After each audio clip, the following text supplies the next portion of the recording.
All new at 5:30, CBS 6 continues our weekly Power and Politics segment. Our Tom Eschen has a look back at the accomplished career of Albany civil rights advocate Dr. Alice Green, who passed away at the age of 84 last week. He joins us now live for tonight's segment. Good evening, Tom. Thank you, JT and Amani. And we launched this segment back in the month of March. And of course, we've had some great guests here along the way, but Dr. Green was certainly on our list. Unfortunately, we never were able to make that happen. I'm sure as many of her loved ones would say right now, if only Dr. Green had more time. But she certainly made the most of her 84 years here. And personally, I was able to sit down with her quite a few times over the last couple of years that I've been here in Albany. And you know, there was always, never a 5-minute interview. It turned into a 15, 20-minute conversation. So tonight, as a tribute to Dr. Green, and unfortunately not being able to sit here and be with us, we put together some of the moments from those interviews and talking about some of the biggest issues over the course of the last couple of years around here. Her perspective, like reparations, incarcerated individuals, and bail reform.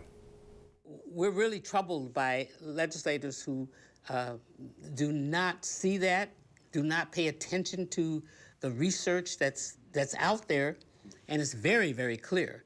And we've talked about this research, and they seem to,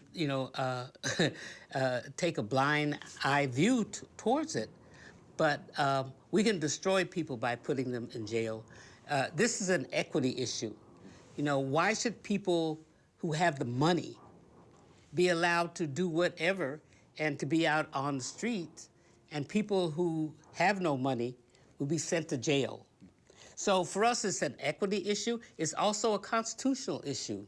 You should be held innocent until proven guilty.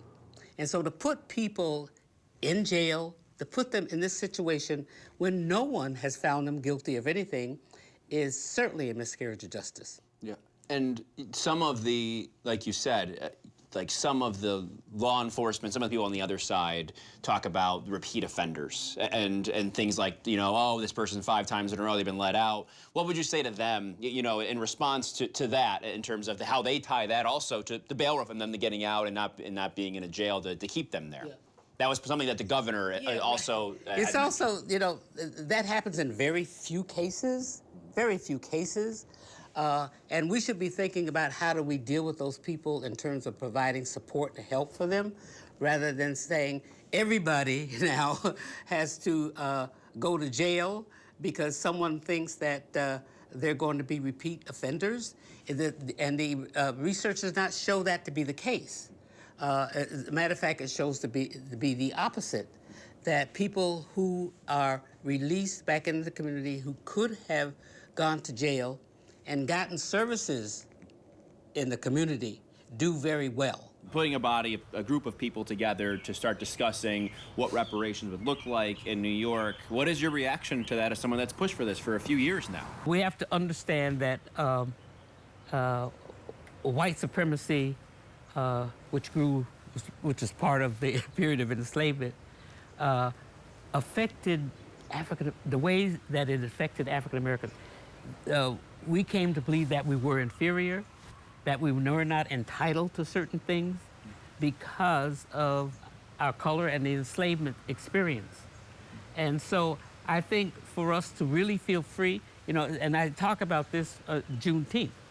I mean, that was wonderful that people learned that they had finally been freed, but that doesn't do a whole lot to change our situation. We've got to really be free, and psychologically, we have to believe that we are equal to white people, and we also have to find ways to make up for what was taken from us. So I think psychologically, it's one of the most important things, I think, for African Americans. We've never apologized for, enslaving people, treating them like animals and taking away their labor. We've never apologized for that. But that doesn't do anything for us.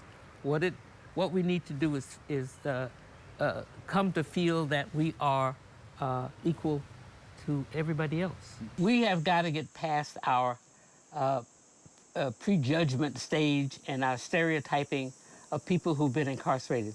People who've been incarcerated are people. I think the issue of trust is very important. Unfortunately, we're in a situation where there's a difficult relationship between police departments and people who live in the community. That trust factor is not there.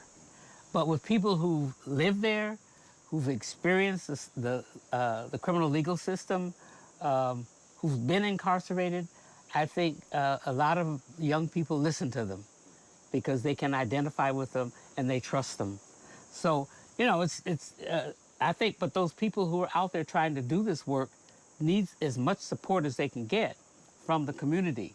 You know, we must be willing to give them some space. We be willing to give financial support and other kinds of support to them because it's a big job and it's an important one. If we really care about public safety, I think we need to be supportive of the groups because they're the ones, I think, who will most likely be able to reach a young person or person in trouble. It's important to know that most of them are not in the process of creating any kind of violent crime. Mm-hmm. You know, a lot of mental health issues there that we have to pay attention to. If I were in charge of training, one of the things I would do would go back and teach police officers the history of that relationship, particularly between African Americans and police. And stay tuned, as you heard just a few minutes ago, that Imani is going to speak in the next 5 minutes with the new executive director at the Center for Law and Justice there in Albany. And they're going to tell her how they plan on carrying on Dr. Green's legacy.